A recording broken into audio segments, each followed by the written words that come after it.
once nandun na siya sa ICC, wala na tayong control, wala na tayong jurisdiction. And so, itong mga problemang ganito ay nangyayari. Ang reason yan is because nagkamali sila from the beginning, at the start. Kung hindi nagawa yun siya, then we could have addressed these issues as a sovereign country. Okay? Hindi naman sinasabi ni President Duterte na ayaw niyang i-face kung ano yung mga allegations against him. Pero ang nangyari dito is kasi outside na ng jurisdiction ng bansa natin, ang nadidimin nito, hindi lang naman yung former president, yung bansa din natin. Itong mga tinatawag natin na mga like foreign powers that be. Sila ang may control sa ngayon, sila ang may hawak. Hindi lang sa destiny ng presidente, kundi sa destiny din ng sovereignty natin, which means that primarily we are powerless when it comes to these issues. And so, kahit nasa kultura natin, we are humane in terms of treating people who have been victimized also by a system. Kasi si President Duterte is a victim also of this unjust system. Hindi siya nabigyan ng pagkakataon to defend himself. So, for that reason, sa tingin ko, lalong umiigting yung sentimento ng mga tao at mas nakikita nila yung legacy and sacrifice ni President Duterte in order to pursue the common good, especially dito sa Mindanao. So, ano man ang mangyari sa former president, his legacy has remained intact. Hindi mai-erase yun siya kahit pa ng ICC.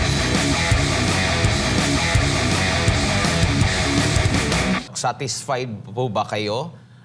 Kung matatandaan din natin, merong itinatag si former President Rodrigo Duterte na komisyon, Presidential Anti-Corruption Commission, PACC, na unang ibinasura sa pamamagitan ng Executive Order number 1 ni Presidente Bongbong Marcos Jr. Tapos ngayon, meron na namang itinatag na independent commission. Sa tingin nyo po, nasaan na tayo doon sa... Kasi naririnig din natin ito sa mga nakaupo ngayon sa posisyon. Liderato ng Kamara, which is nai-involve din sila sa issue ng merong hocus-pocus sa pagbabudget natin, merong hocus-pocus doon sa pera ng taong bayan na nagkakaroon po ng kickback, tapos nanggagaling din sa kanila yung transparency and accountability at paglaban at pagkondena sa korupsyon. Kaya ang tanong ngayon ng ating mga kababayan, kasi parang sa panahon ni PRRD, di po ba sa paglaban niya sa illegal na droga, inamin niya na ang kanyang kinakalaban ay mismong gobyerno na. Kasi nga, may sangkot din na gobyerno. Parang ganito rin yung nakikita natin sa corruption, which is involved talaga yung ilan sa mga nasa gobyerno po. Kaya ang tanong, paano matitiyak na ito'y magiging independent talaga? Kasi ang bumuo nito, ang gobyerno rin.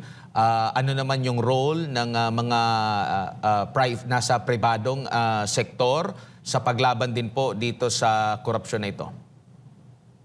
Well, yung score natin sa Transparency International is 33/100. Yung pag-create ng isang body o komisyon to investigate corruption, madali lang yan siya. The same way as madaling binuwag ng Marcos administration yung itinayo ni President Duterte. Kasi minsan, itong pagtatayo ng mga investigating bodies kasi ang purpose niya is for political expediency. So meaning to say, it serves the interest, for instance, of a particular administration. And in this case, kung itong itinayo ni President Bongbong Marcos is meant to also protect the interest of this administration, then hindi mo makikita ang solusyon. Kasi ang pag-address sa isang bagay na systemic, dapat institutional. So meaning to say, hindi dapat na ang isang politician, on the basis of political expediency, bubuwagin niya kasi hindi siya ang nagtayo. Okay? Kung institutional siya, ibig sabihin yan, it's trying to address the problem because the problem is systemic. So meaning to say, hindi siya nakabase sa mga personalidad. Now obviously, yung pagpili niya kay Magalong and then kay Singson is isang rason yan is these people, medyo mataas yung trustworthiness nila, yung imahe nila sa publiko is malinis at maganda. Pero it remains to be seen kasi when all the parties are involved, so we need to see that they are serious enough, which means that wala silang dapat sasantuhin dito, then dapat ipatawag kung sino man ang kailangang ipatawag. Otherwise, we will not be able to solve this problem. Problema kasi dito, Admar, it has become structural. So ibig sabihin, even if magpalit ka ng mga personalidad, so kasi yung structure ang may problema, yung mga tao na involved, they're the ones who design the rules, and so they are therefore in a position to also take advantage. Okay? So in terms of the design and the pursuit of these investigations, and that is problematic. So if we want real and actual reforms, hindi dapat sa personality tayo nakabase. Kung hindi, we have to look into kung ano ba yung pinaka-purpose, pinaka-goal, which is to change. Okay? So the culture of corruption in this country. Sir, dito naman po sa kalagayan po ni former President Rodrigo Duterte, sa pinaka-latest ngayon, humihina na ang Pangulo. Ang sabi pa nga ay hindi na ito nakakaalala maging sa mga kaanak niya, miyembro ng pamilya at maging sa defense team niya.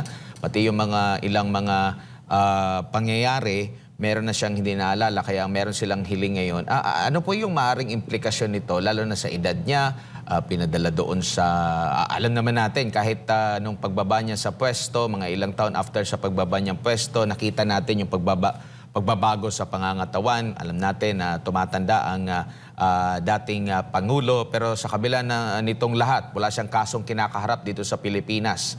No, sa dami ng mga akusasyon laban sa kanya, walang ikinaso sa kanya, yat dinala doon at eto't mas lalong na-deteriorate, no? Dahil alam naman natin, nabilanggo siya doon sa ICC.